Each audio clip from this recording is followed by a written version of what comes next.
Thank you for tuning into another episode of She Laughs, a podcast dedicated to bringing you honest and transparent viewpoints in this daily faith journey. Now join with me as we listen to T and Kristal discuss the latest. Hey everybody, it's your girl Kristal. Hey everybody, it's Tanisha. And welcome to another episode of She Laughs. Yes. We're glad to have you back. This week we have another special guest and we're going to allow her to introduce herself. Hey y'all, my name is Jetaime Mckinney. I am so excited to be on the podcast today with my girls Kristal and Tanisha. So, is that all that I need to introduce about myself? I mean, is that all you want to say? I mean, I'm sure I'll say more as we continue. Should I talk about myself? But that might take a long time. So, yeah, we'll continue. I'm a wife, I'm a mom, I'm a friend, a sister, a Jesus lover, you know. Hey. But yeah, I'm excited to be here. Good. Yes, we're excited to have you. Excited. So, as always, guys, you know, we checking in. So, how's everyone doing right now? Mentally, spiritually, physically? What's going on with people? You want to go first, Jetaime, since you're our guest? Yes. Oh, thanks so much. What's going on? How am I this week? You know, I'm a teacher, so I just got out of spring break. That was beautiful for me because this transition from going from brick and mortar schoolhouse and teaching in the classroom and virtual teaching has been it's been a little difficult for me. Mm-hmm. So we kind of had to become online teachers in like 48 hours and figure it all out.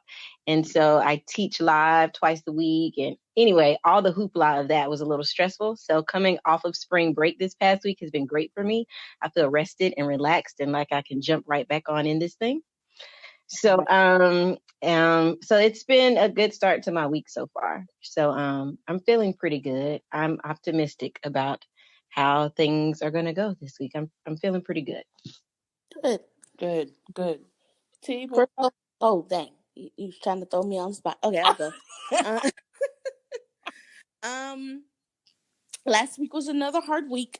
The weekend it started to get better. And today has been a pretty peaceful day, mind-wise. It's always peaceful because if you're in the house by yourself, it's going to be peaceful. But in my mind, it's a peaceful day. So just praying that it lasts throughout the week. And even if it doesn't, giving myself grace for the bad moments that I'll have.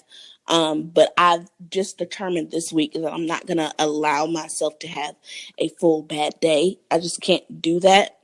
Even though it's understandable to have those moments, I know just for my sake, it's harder if I let it go throughout the whole day to try to determine to pick another decision for the next day, if you get what I'm saying. Mm-hmm. So I have just said I have to cut it short.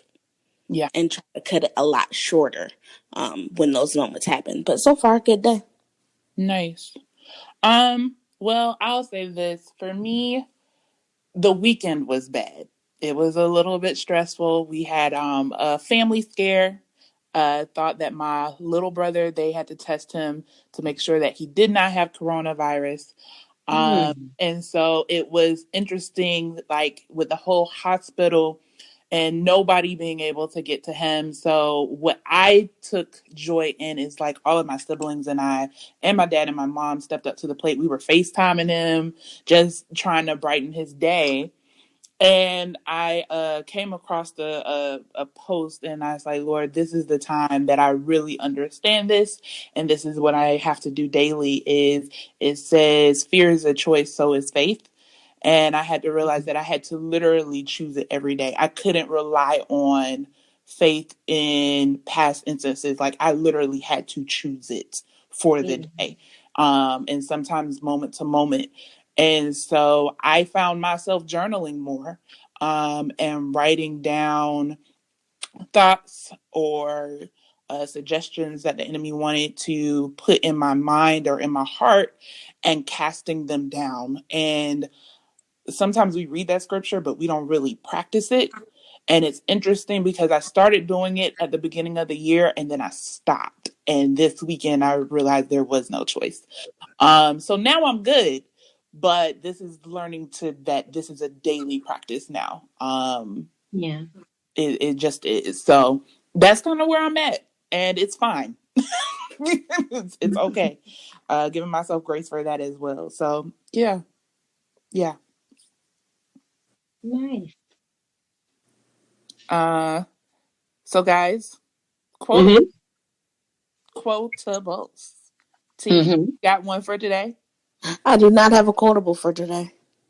Ah, Yep, I didn't really see anything.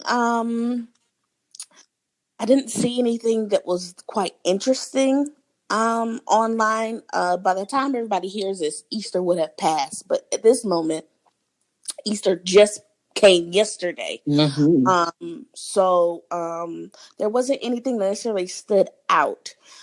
I loved seeing um, a lot more people paying attention to the importance of the weekend Yeah. being mm-hmm. Resurrection Weekend. I Mm-hmm. love seeing that. Even Mm-hmm. from Good Friday on down, I've Yes, seen a lot of people really understanding what it is and what it means and embracing it really. I know people normally every year they'll throw something up on that Sunday, something cute, but I saw a lot of people really dissecting and embracing what the entire weekend means. Yeah. yes. So I loved seeing that, but nothing that necessarily stood out to me that I could have as a quotable. Nice, nice. But I love that. To Tim, I know you probably don't have a quotable, but what about you? Did you see anything this weekend, or was impressed or inspired by anything this weekend? Well, actually, it has to do with Resurrection Sunday, as you said, Tanisha. It was just yesterday as we're recording this.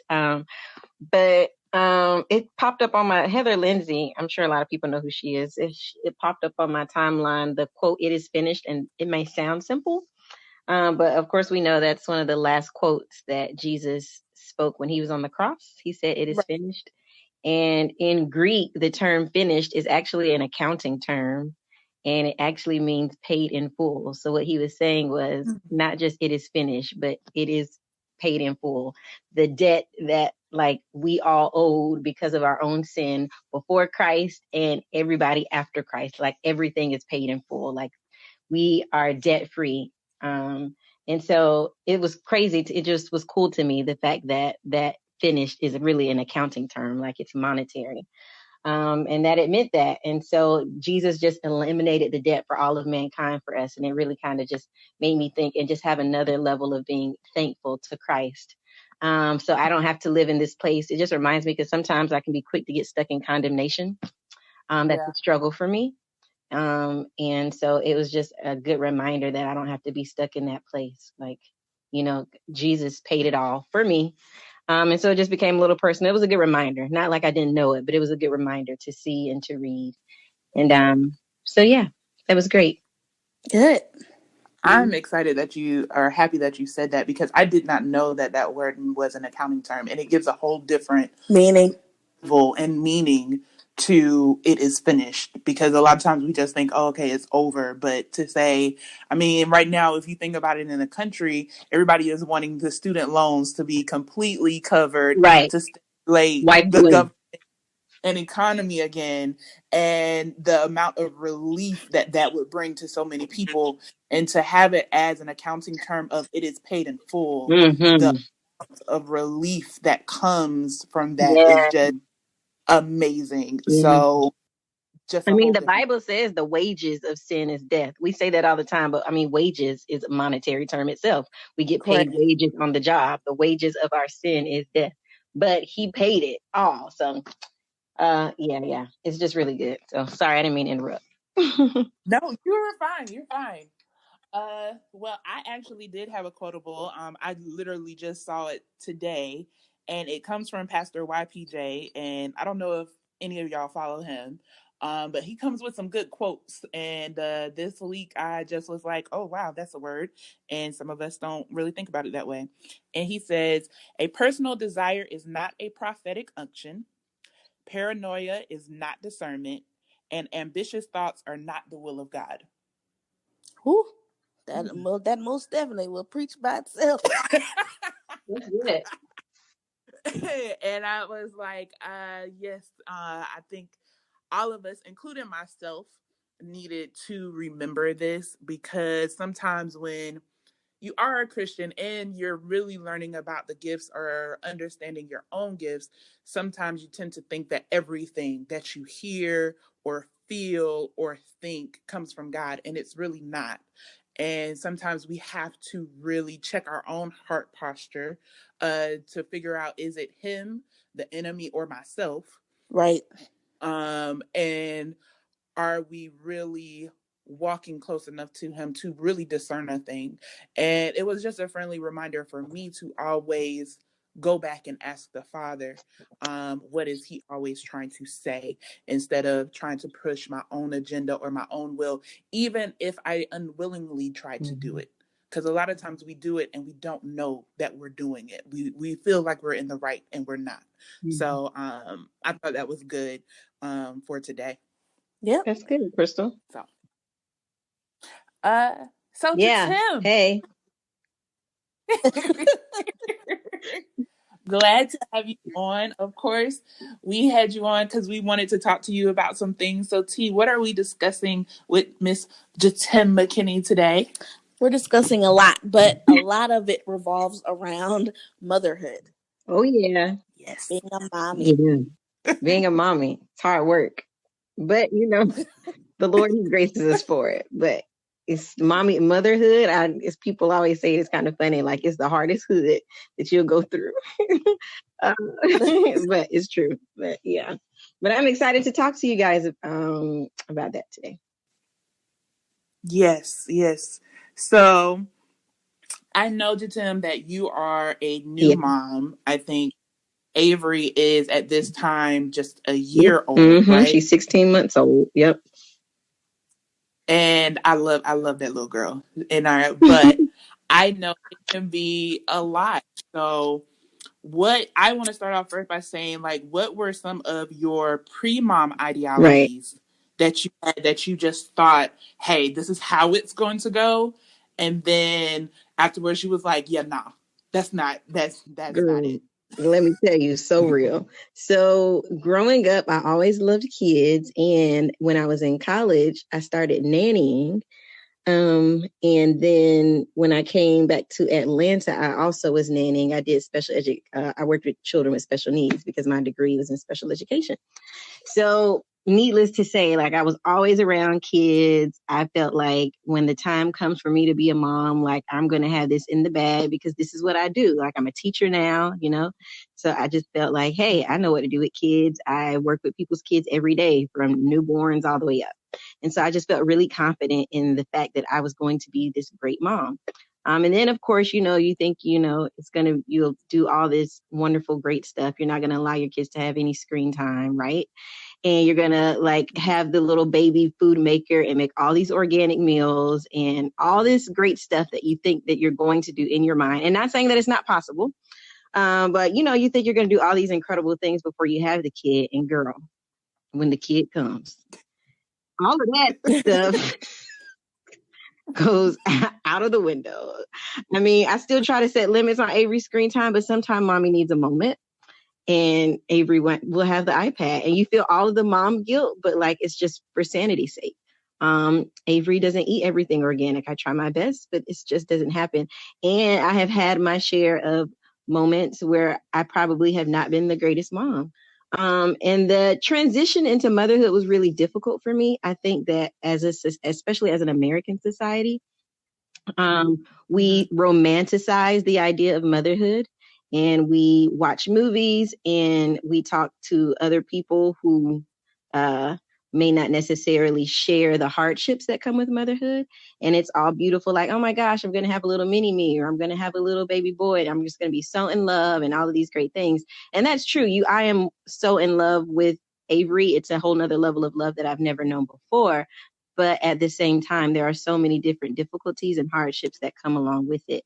And so the transition from motherhood was really difficult for me. And I had postpartum depression, which I didn't even believe was a real thing until I got it. I know I was talking to a friend, Tiffany, once a few weeks ago, and we were both saying coming into motherhood, we've had to apologize to our friends who were mothers before us because we just didn't understand how hard it was.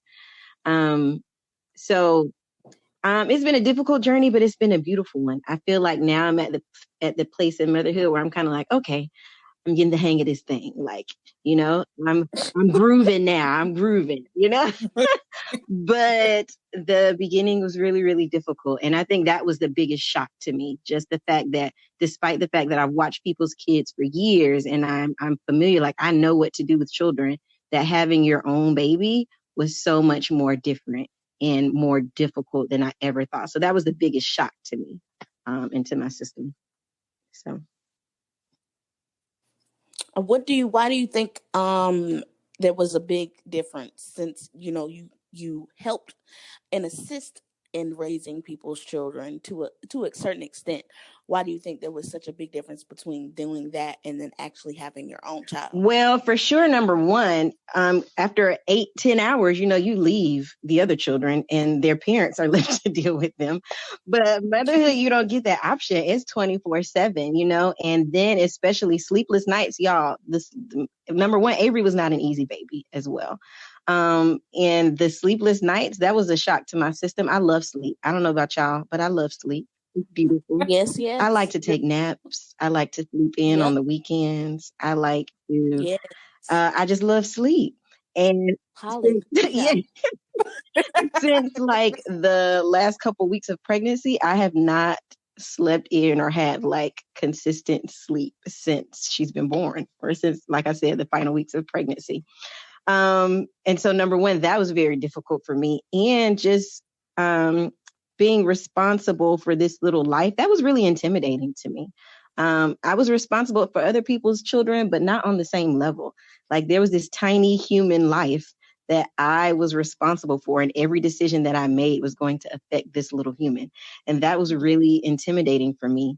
And just, I think the guilt that I felt. So backstory, it took us 5 years to conceive. So it took a long time for me to get pregnant. We got pregnant 3 times before we had Avery and lost all those pregnancies. And I ended up having to do IVF to get pregnant to have Avery. And so I think I felt very, very guilty on the fact that it was so difficult. Like I longed and I wanted this child so bad, and she finally got here, and then it was hard. And so I wanted to be thankful because I'm like, God, I prayed for these days. Like I prayed that you would send this child to me, and now I have this child. And while I'm so thankful, God is still really hard. And that was a big guilt trip for me, because I just wanted to just be so thankful to God that I had her, which I was, but that also came with the feelings of guilt that I was having a hard time and it was difficult for me. And like I said, she was a hard baby. She had a tongue tie, a lip tie. We tried breastfeeding. Yo, let me tell you, they romanticize breastfeeding too. Like it's just so beautiful. You're going to be in the hospital. Your baby's going to latch to your breast. It's going to be beautiful. You guys are going to connect and bond. Girl, I remember like the second day that we came home from the hospital, I was like crying upstairs in the room, and I was like, John, just go buy a box of formula. Just go buy it. I'm sick of this. I can't do this. And I was just like crying every day. It was so hard. I had to go see a lactation consultant so that we could get it to work. And now I'm at the point, she's 16 months and still nursing. I'm trying to figure out how to wean. But, but I'm thankful because it took us a long time to even get to that point.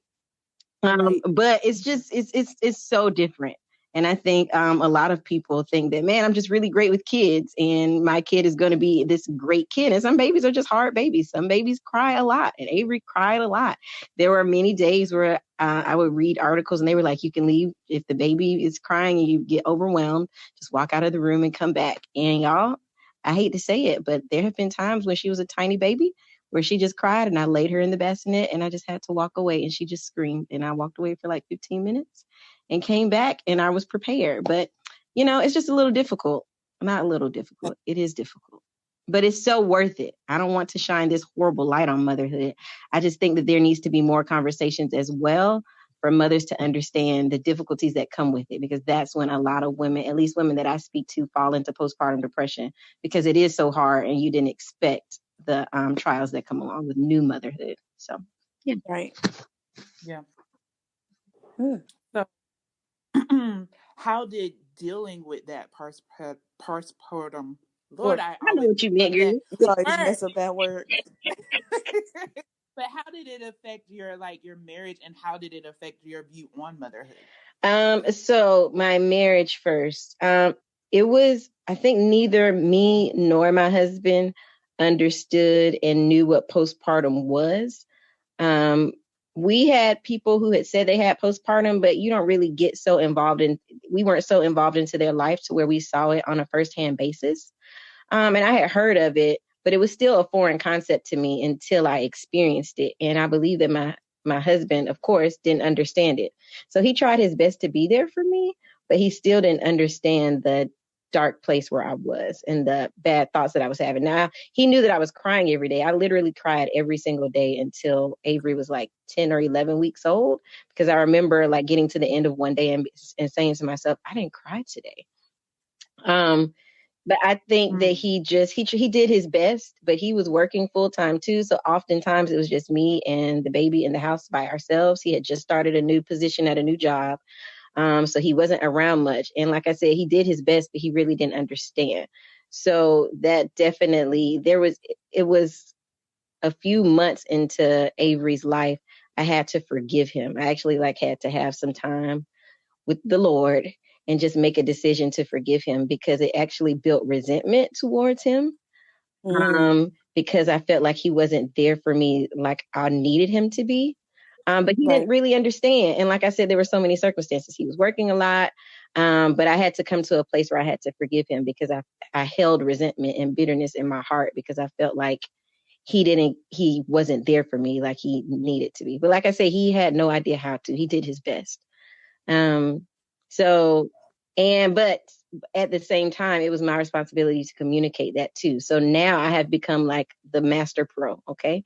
Communicated and being like, hey, I need help. Hey, I'm a little stressed out. And so now he knows, like, he's really, really good at it. Like, hey, I'm gonna get Avery, I'm gonna help her out. I'm gonna do this. I'm gonna go give her a bath. I'm gonna do it. He's making sure that when he recognizes that I'm stressed or whatever is going on, that he's compensating and helping. So that's good. How did it affect my view on motherhood? All the props in the world to every mom, stay-at-home mom, working mom, and especially single moms. I have no idea at all how they make it happen. It's got to be the grace of the Lord Jesus, because it I mean, is like, I don't know. And like I said, I had to go back to friends and apologize. Like one of my best friends, Quaisha, she was a single mom when we were in college, and I had no idea, man. Like it was rough. And they say that, single moms say that it's rough, but I really believe that it's the grace of the Lord that helps them to get through, despite it being extremely difficult still. But it just made me respect my own mother and have and other mothers, and have so much more grace. Even like I know before, you know how you go to the grocery store and the kid be in the buggy screaming or something like that, and you be like, that kid need a whooping right now. Yeah. They showing out. Let me tell you, I have so much more grace now, because Avery could be that kid, okay? Because she's at this age of tantrums or whatever. And just the other day at Target, she wanted to hold the bottle of lotion as we were checking out, and I had to pay for it. And so I literally, like, when we got up there, I asked the cashier, I said, could you please just scan it from her hand so she doesn't have a fit? Like, I just don't want to deal with it. So, like, I get it. There's so much more respect and so much more grace for mamas out there, because it's real in these streets, okay?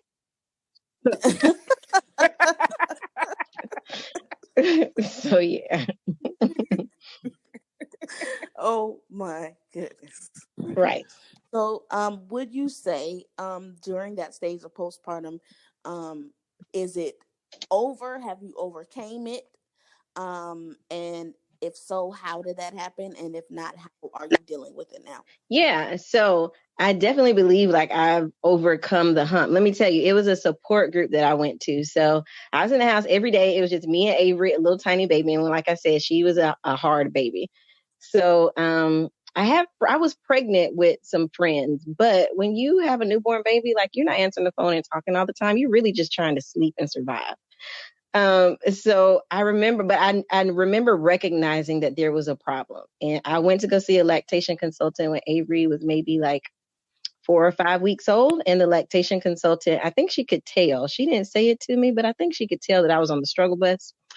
So she referred me to there's only one birth center in Atlanta. It's called the Atlanta Birth Center, and they do like this postpartum mommy support group.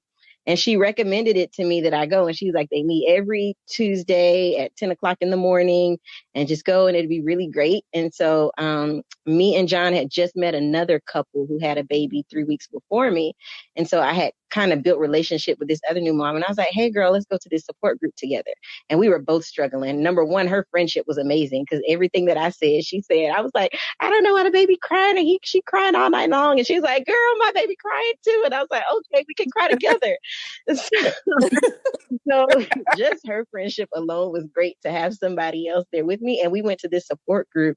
So the ride there was horrible. I remember Avery screamed in the car seat the entire way there. And I was like, Lord, please just let me get to this place. And I pulled up and we went inside, and y'all, it was like, it was such relief because I was sitting in a room with like 10 or 12 other moms. Everybody was a new mom and had their little babies with them. And it's led by two women who are postpartum counselors. So they specialize in working with women who are either struggling after they have a baby or whatever. And so they just kind of led this discussion amongst us. There's a specific topic, and literally all the things that I was thinking and all the thoughts that I had that I was so guilty about and that I felt bad for, these women were saying it. And I was like, oh my gosh, I'm not the only one. And there was just lots of resources and lots of support amongst the moms. We would share, and some women would cry. And there was this one lady who was there. She was like, my baby's 5 months and I'm just starting to like him.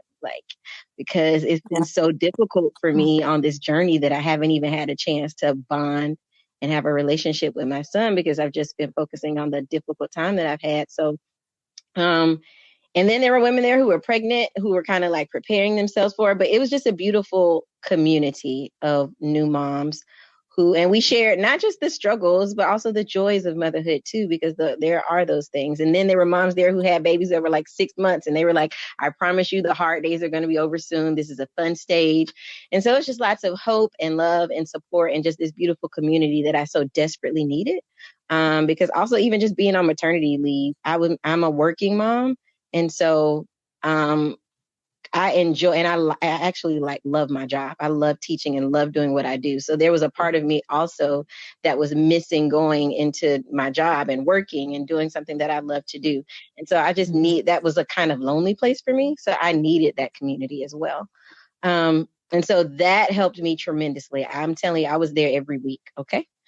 And I knew that I needed it. And then I also joined another moms group that I found out about. And I just started to immerse myself in just communities. It was just this new place of being a new mama and finding new mama friends. And so that's what really, really helped me overcome. And then also reaching out spiritually, reaching out to God and really just praying and asking for comfort and healing emotionally from Christ. And so, so that is something that really helped me. And I'm actually now, although I know for a fact that I'm over the hump of postpartum, I'm also very conscious still to this day. Just making sure that I'm not getting into a place where I'm getting overwhelmed or too stressed or anything like that could put me back in this negative place, put me back in that negative place of feeling down and feeling low or getting depressed again. Since I recognize that happened before, I don't want to be prone to that. So I'm very conscious of how I feel. I make sure that I get out of the house. Well, at least before quarantine, I did. But I just had some me time. There were many times where I just went to Target just to walk around, or I just went to the grocery store by myself, and just making that conscious effort to have my own time outside of constantly having a baby all the time on my hip. And I'm reading this great book right now. I think it's called Mom Strong. and it's a Christian book. But in this season of life with quarantine and things of that nature, I'm recognizing where I need to be fed spiritually.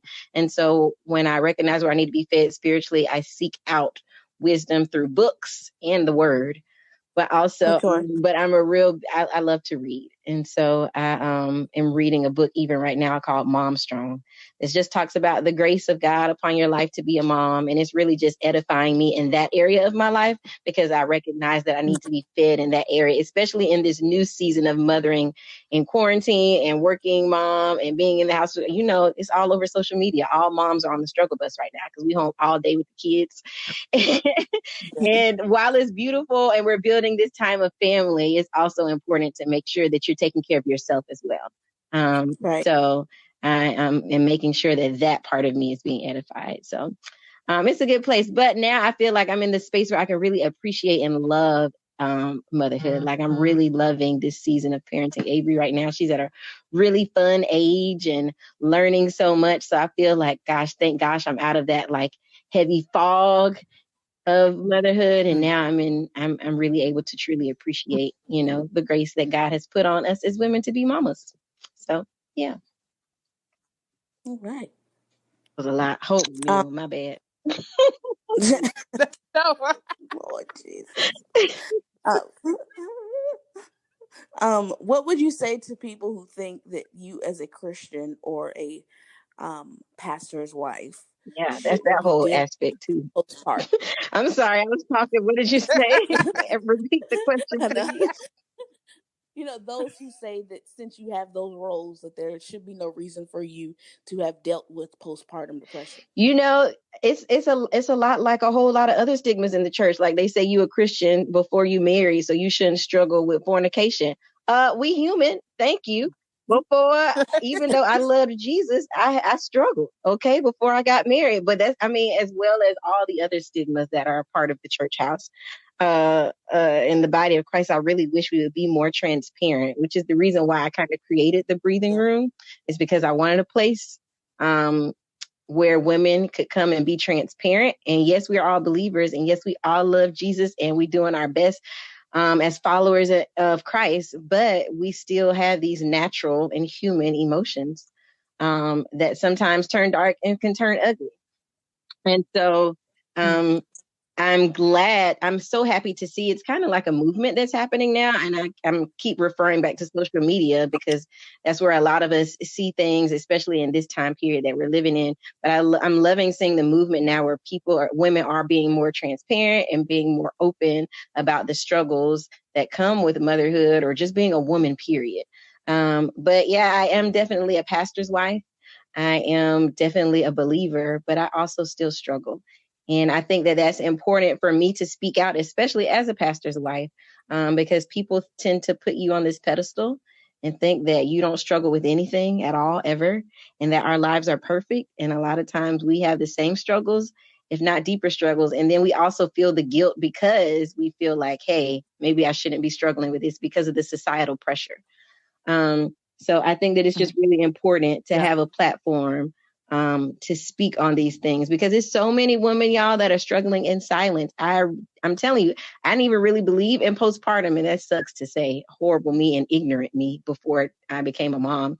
But when people would say that they were struggling postpartum, I was like, what the heck is that? Like, are they just depressed or something? And it was kind of just like whatever until I experienced it myself, like I said. But I just think that it's just so important to be transparent and allow these other women to be able to say, hey, I'm just not the only one. It's me too.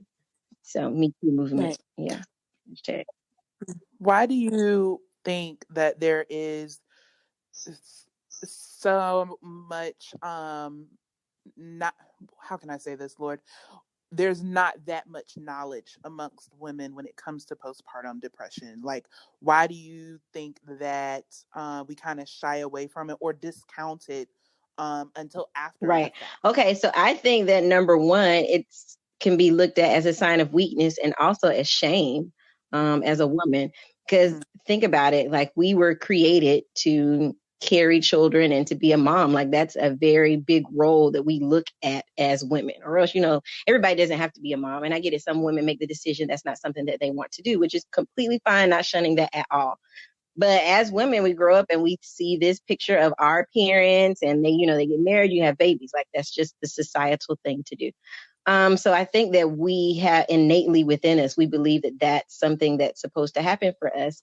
And so we believe we're confident in being able to mother and being able to mother well. And when you struggle, I think we look at postpartum depression as a direct link of weakness in motherhood. And nobody wants to admit that they're not succeeding or they're weak in their ability to parent their child. And so I think if we change the narrative from there, then people will speak up more. I know personally that is one of the reasons why I really didn't want to say anything, because I was going to be looked at as weak, and it becomes this shameful place. Also in the African American community, I think that we just don't deal with a whole lot of stuff head on in the Black community. Yes, Lord. Ever. Yes. We don't like to Man's go to that. counseling. We put a lot of stuff under the rug, and we don't like it. Is also looked at as a weakness in the African American community, but just even more so. And so I think we definitely don't talk about it as a Black community, and having Black mothers around and just sharing and saying, hey, I'm having a hard time, because we're looked at in the Black community. It's about being independent, being a strong mama. You do what you got to do. You take care of your kids, and that's what we got to do, whether daddy's there or not. Like, I'm a strong mama. I'm going to do what I got to do. And nobody's sitting. We're so focused on that and pushing that narrative that we forget to say, hey, how are you doing? How are you doing? All right. Are you suffering? Like, do you need a break? We forget about ourselves, and or our own mental state. And we're just so big on pushing the narrative. Like, I'm strong. I got it all together. I'm going to take care of my kids. I'm going to do what we're real big on that in the Black community, and nobody wants to admit, hey, I'm having a hard time and I need help. And I think that, it was an African proverb that said it takes a village, and Yes. it's the truth. Yes. It really does. You have to have a village. And I hate so many women today are parenting without that village. And it's difficult. I'm thankful for the village I have. I live near my mom, and I have friends, who are willing to help when I need it. But it takes making the initiative to say, hey, I need help. And I think I ran into that moment. I done had a hard flu season. So I caught the flu twice this year, y'all. It was horrible. Yeah, I had flu A, and then 2 weeks later I got flu B. So anywho, I was out of work, and a coworker who is also a mom, who actually is like my mom mentor. Not really, but she's just a really, really great colleague. And we have kids who are kind of the same age. And her baby is a little bit older than me, but she was just really there for me when I came back to work and when all my parent mothering struggles. And she reached out to me when I was at home sick with the flu, and she's like, hey, do you want me to bring dinner by the house for you and your husband and Avery tonight? And typically, a lot of people reach out and say stuff like that, and you'll say, no, I'm good. I'm okay. And that's just our response. Like, I'm straight. I got it. And that's exactly what I was about to text back to her. And then I was like, you know what? Like, no, I need help. Like, I can't cook for my family right now. I'm having a hard time. And I was like, actually, yes, thank you so much. But to put your pride down and be like, you know what? I need help right now. Like, please, could you do something for me when somebody offers? We don't often do that. And it just takes, us dropping our pride and being humble enough to say, hey, I'm struggling a little bit right now. I need some help. And so that was big for me, because I would have never done that before. But I actually was like, actually, yes, could you please drop dinner by? I'll be waiting. Thank you. By the door. I was like, just leave it at the door. You don't have to have any contact with me. I'll come and get it. But thank you so much. But she understood, because she was a mom. So it was kind of like her just reaching out and saying, I get it. I'm checking in on you because I get it. I know what it's like to be a mom and be overwhelmed. So let me help you out. So yeah. What do you think the body of Christ can do to help and assist with those moms who are suffering from postpartum depression? Number one, like I said, I think it's about creating the platform to start a narrative, but also in our own personal church. Ever since, I wish I had done it before I had become a mom, but I didn't recognize the need. But I was like, we need like a mama's ministry. And so what we do sometimes is allow the moms to come and get together. And then there's some singles that are in the church, or other people are in the church who are willing to watch the kids. and just have some time where we can come together and just allow moms to fellowship and be spiritually fed, because I believe that just like singles need to be spiritually fed and married couples need to be spiritually fed, there's also, and men and women, like, let's speak to the whole person. So there's mom, that's another Yeah. identity of women, are moms. And just like being a wife or anything else. And so I think it's important to speak to and feed that part of the woman.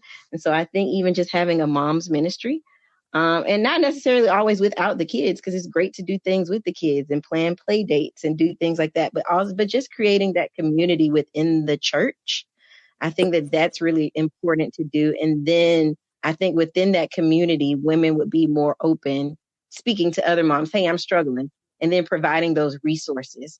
There are a couple of resources that are faith-based that help women who are suffering from postpartum depression. But I think, first of all, it's good for the church, the body of Christ, to become educated on this and to really understand postpartum depression and the struggles of motherhood, and then be able to, if they can't offer it themselves, at least have direct access where they can point someone in the direction of these resources for other women. And just being there and being willing to help and checking in and things of that nature. I think it's just really important.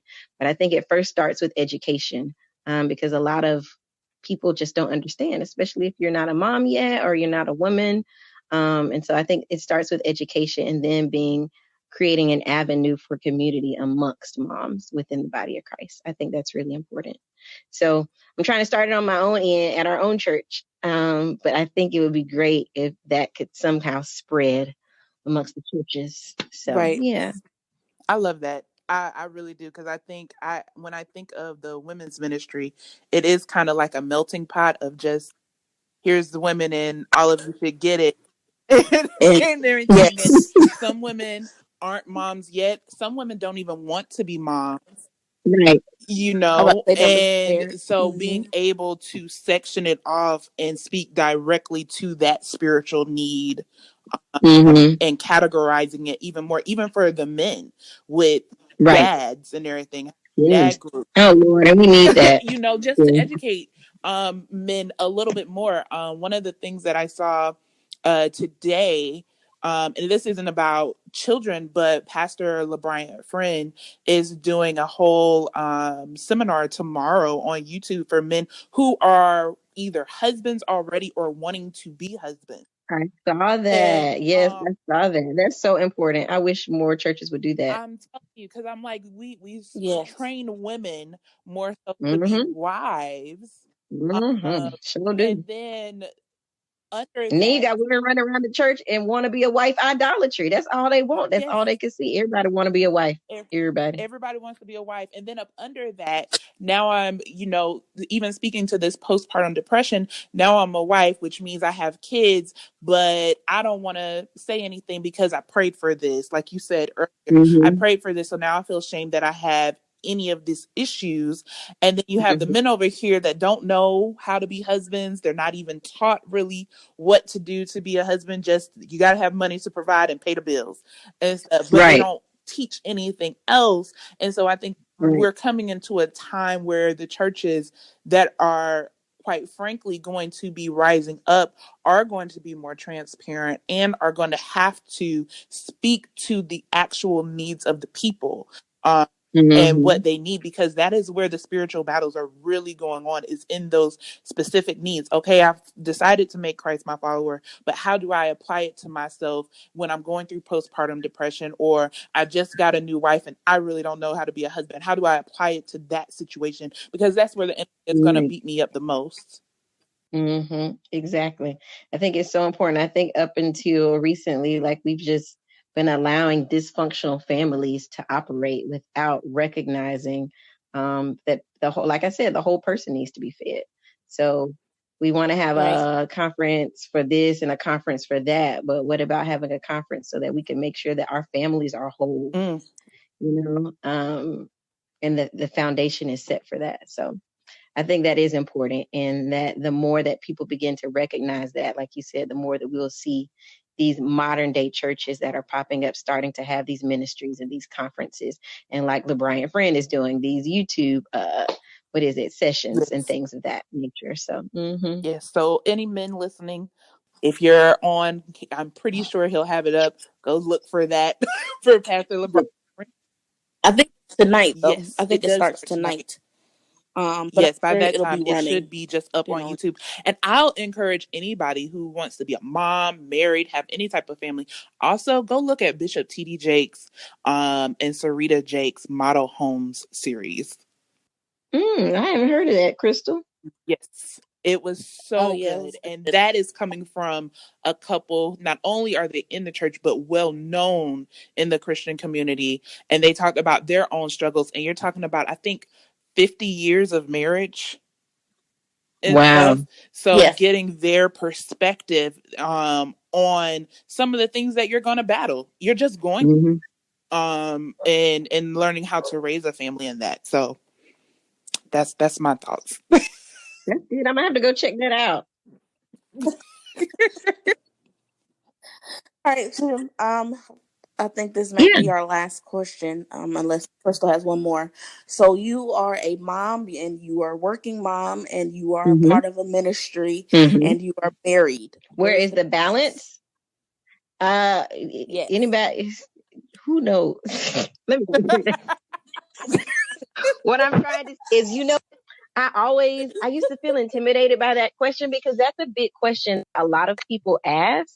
And then I didn't feel intimidated anymore because then I started asking other moms and people who I respected and knew, and they didn't have the answer either. So I was like, oh, great. Okay, this is great. And really, let me tell you to be honest, and a lot of people might not want to hear it like this. So I am a mom and I am a wife and I teach and I have we have a ministry. I have a ministry with my husband, so I'm a pastor's wife. And then just me, Jetaime, because I think people leave that part out. We create our identity in the things that we Right. do and the roles that we play. But there's just me, Jetaime, and the person that I want to be, and me, the fact that I want to have fun and I want to just have me time sometimes and do my own thing. So all of that, like that's a lot, right? So finding the balance is really tough. And I think that there's never a point where I can say that it's 100% balanced. And people don't want to hear that. I know but I think that that's just real life. Now, there are seasons in my life where, for instance, Avery is really small right now. So a lot of my time goes into mothering and parenting because right now she's really dependent on me. But 5 years from now, like that balance shift is going to switch out because she's not going to be so dependent on me. And so, like, there's parts of me that will be able to go to the Right. other areas. You know what I'm saying? I think that my marriage and my relationship with Christ, those are two big priorities. So I make sure that I'm able to give there. And I feel like my relationship with Christ, I can't give anything unless I'm full in that area, and everything else comes from that, you know? So I have to make sure that I'm Right. full and I'm in this, I'm in a good place spiritually so that I can pour. I can't like pour from an empty vessel. So I have to be filled up through Christ so I can pour into all of these areas. But if we want to use that analogy of pouring in the cup, or like I said, like right now, there's a little bit more water that's going into the motherhood cup right now than is going into the Jetaime cup or the teaching cup. You know what I'm saying? And so I feel like it's Yeah. never balanced where every cup is going to get 20% at the same time. Like it just depends on which season of life I'm in. Um, and I've come to peace with that because for so long I was like, golly, I remember talking to a friend and saying, golly, how do I give like 100% in every single area? I have no idea. I would faint. I would be so exhausted trying to make sure that everybody is good all the time. And I'm giving 100% in every area. And other people were just like, I know, I feel the same way. And I had to come to the peace with, and there's different seasons, and so more is going to go in some areas sometimes and will come in other areas, but it'll balance itself out over time. As long as I know that I'm giving my best that I can without exhausting myself and making sure that I'm getting filled from the Father, then He gives me the grace that I need to extend to every area of my life. So I've come to peace with that, and that's my truth. But yeah. Yes, I love that answer. Good. I love that answer. So authentic and honest. Mm-hmm. Well, last question that I have is tell us more about the breathing room. When is it coming back? I've been waiting. Oh, girl. Patiently. Yes. So the breathing room was something that was totally God inspired. And I felt like there just needed to be a platform of women who could come and speak their truth. And so many times I think as women, because okay, I'll get a little spiritual for a moment. I believe that women, we have the ability to carry so many different things. And I believe that God created us that way, both spiritually and naturally. He gave us a womb. A womb is used to carry. And so I believe that we, as women, just have this ability to carry and wear different hats and things of that nature. But so many times because of that, it can sometimes feel overwhelming. And a lot of women you hear be like, man, I just need some room to breathe. Like, I just need a space where I can like just relax, like let it all out, just breathe for a moment. And so hence came the term and the name of the ministry, the Breathing Room. But really it's just a platform where women can come together and just share our truth. So oftentimes, and like I said earlier in the conversation, in the body of Christ, there are so many different things that are stigmatized that we don't get into, we don't talk about, based off of shame or guilt or whatever, or just because it's just a taboo topic in the church, i.e. postpartum depression. So I just wanted to create something where women could come and say, hey, you know what? I love Jesus. I'm a believer, but I'm also having a hard time here. Kick back, let's relax, let's talk amongst one another, and let's be women and just share our truth together. So it started just with that vision, and it all kind of came together.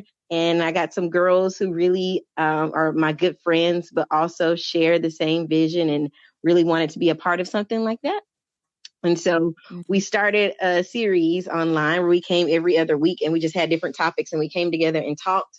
And it was really good. But if I can be honest, during that time when that was happening, it was a lot of things that were happening in my life. So my marriage was going through a strenuous time. At that time, I was still on the struggle bus a little bit with motherhood. And I think that I was really just coming off of the wave of postpartum depression. And so I kind of abruptly just stopped. And it wasn't the best decision, but it was just, it came from this low place that I was living in at the time that nobody else would have ever known. But it was just a really difficult time for me. So because of that, I got really down and I just quit for a moment. That moment has continued for now because now I really feel like I want to be prepared when I come back. So I'm in the process of just creating content so that when I come back, it will be consistent and we don't have any more of those issues. But I'm coming back stronger and excited, and I'm really like having, God is really doing some awesome things. So I'm really excited about it. And I'm going to ultimately be launching my own personal brand called Just Jetaime, which the breathing going to be up under Just Jetaime. But I came up with the name actually Just Jetaime because it kind of goes back to what we were talking about earlier. So many people define you in the different roles that you play. And people always ask me that, especially as a pastor's wife. Like, golly, girl, you a teacher and a mama and a wife and all these other kind of things. And I'm just like, I would just want to be Just Jetaime, like just me. Don't define me by the roles that you see me in. I just want to be me. And also the fact that I don't like when people call me First Lady. So when people come to the church and they be like, First Lady Mckinney or Lady Mckinney, I always say, Just Jetaime is fine. Like, that's literally what I say. Is Just Jetaime is fine because I don't need a title. Like, I just love Jesus. I don't need all that churchy stuff. So, so that's where Just Jetaime came from. And so that's going to be a personal brand I'll be launching soon. Like I said, the Breathing Room will be up under that. And I'm working on writing a devotional book right now. Come on for new moms, actually, a devotional for new moms. So I'm excited about that and some other stuff I got coming. I also am about to do, like, because we're in quarantine, I was trying to do a book club, but it's going to have to be a quarantine book club. We're going to have to meet virtually. Online right only. But yeah, I'm working on some things over here. So Breathing Room will be back very, very soon. I'll be launching really soon, so I'm excited about it. I'm actually working with somebody getting everything together, getting the website together, a blog together, all that good stuff. So yeah, quarantine's actually been good because it's giving me some extra time to get some stuff done as well, so that's good. Wonderful. I'm excited and can't wait. Yes, thank you for being supporters. I appreciate y'all. Yes, absolutely. Tanisha, did you have any other questions? So then, No, guys, ma'am. this is the section of our podcast where we give our final thoughts, and it's called Message, pick it up. Message. So, final thoughts. Jatim, any final thoughts that you have that you want to give to our listeners? Oh man, put me on the spot right there. Okay.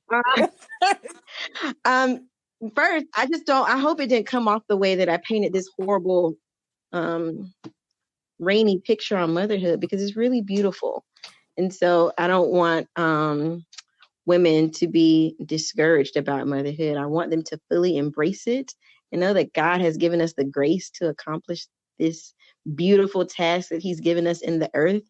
As He's, I always say, like, thank you, Lord, for gifting me Avery, because she doesn't belong to me. She belongs to Jesus, to Christ. He's gifted me and given me the responsibility of raising her up in this kingdom here on earth. But it's so beautiful. And so I don't want that to get lost in the translation of me also sharing the difficulties and the hard parts of motherhood. I don't want it to get lost, the beautiful picture that God created of what motherhood is supposed to be. At the same time, I also want moms to be prepared, but I also want to create community. It's such a passion of mine to be there for new moms. So if anybody is a new mama, then reach out, DM me, reach out to me on social media, because it's really, really important to me that I provide the support that was not necessarily there for me initially. So it's just become a big passion of mine. So yeah, that's all. That's my message. What about you, T? Just hearing you share your story, I am doubly realizing transparency is important. And it has nothing to do with necessarily letting all of your business out. You know how we are in the Black community. It's more about making sure people understand that they're not alone, that other people share your same thoughts and ideas and experiences. And I believe that it puts a halt to the enemy's plan to try to isolate you, make you think no one understands you, no one gets you, you by yourself, because we all know that's a lie. So, transparency is just highly important. Yes. For myself, I would say likewise. And I think you did a beautiful job of really explaining the realities of what could possibly one outcome definitely that is highly possible, and how the enemy can manipulate that. And so even though motherhood is joyous, what I am loving about this day and time that we are in is the level of transparency that is coming out. And we talked about it earlier about how, especially in our community, the Black African American community, we tend to sweep a lot of things under the rug, not just with motherhood, but with all kinds of aspects of our lives. And I think now we are coming in a day and time where we are getting away from that. And people are really starting to think about not only their spiritual health, but their mental health, and how they definitely correlated. And so topics like this is definitely needed more, because like you said, the enemy will try his best to isolate you and then drive you into a deeper spirit of depression, and really just hone on that. So we as a body of believers aren't there for you to really push you and encourage you, and not just say, well, the word says this. Yes, the word says that, but I also need literal help. And stuff. Stop pushing me just to scripture. How can you physically help me and be the word instead of telling me the word? So I love this conversation, and I think this is definitely needed. Yeah, I agree. So guys, Jatim, where can they find you? I know you said, for new moms, where can they find you? Look for you, talk to you, all of that. So on Facebook, I'm Jetaime Mckinney. A lot of people are not on Facebook like that. I always say Facebook is for the church folks and the old folks. That's what they say. I guess I'm old. A lot of people are on IG much more than Facebook. So on IG, I'm LoveMe, LUVME _ Jetaime. And my name is kind of hard to spell. It's Jetaime. So love me underscore Jetaime. As I'm talking to y'all, I hear my kids screaming upstairs the most. I Hey, Avery. don't know what is going on up there, but I just hear her walking and screaming. Anywho. Uh, but yeah, on IG, I'm love me underscore Jetaime. And also on IG and Facebook, you can follow the Breathing Room. We're not up and running yet, but the page is still there. Definitely follow us. You can see some past episodes on there as well. I may have a IG name update coming, but for now, you can find me love me underscore Jetaime. But yeah. So follow me, reach out. I'd be so happy to connect with you. Awesome. T, where can they find you? It's the same place. Tanisha Williams on Facebook and Styles by Tanisha J on And ditto, Instagram. guys. As always, you can find me on Facebook and IG at Charmaine Kearse. And of course, She Laughs has a website now, so you can look for us at shelaughspodcast.com. Drop us a line. Let us know what other topics you would like us to discuss. And we just love to hear from you. And in this time of quarantine, we're definitely praying for you. And so if there's any prayer requests that you might have, you can drop those in our DMs as well. For sure. Until next time, guys, be blessed. We love you. Bye. See you guys. Thanks again for listening. We hope that you were blessed by today's discussion. To keep up with the latest on the She Laughs podcast, be sure to subscribe on most major streaming platforms. You can also follow us on Facebook and Instagram. If you feel led to donate, please send donations to paypal.me/She Laughs. And don't forget to send us your questions as well. We'd love to hear from you. As always, stay blessed.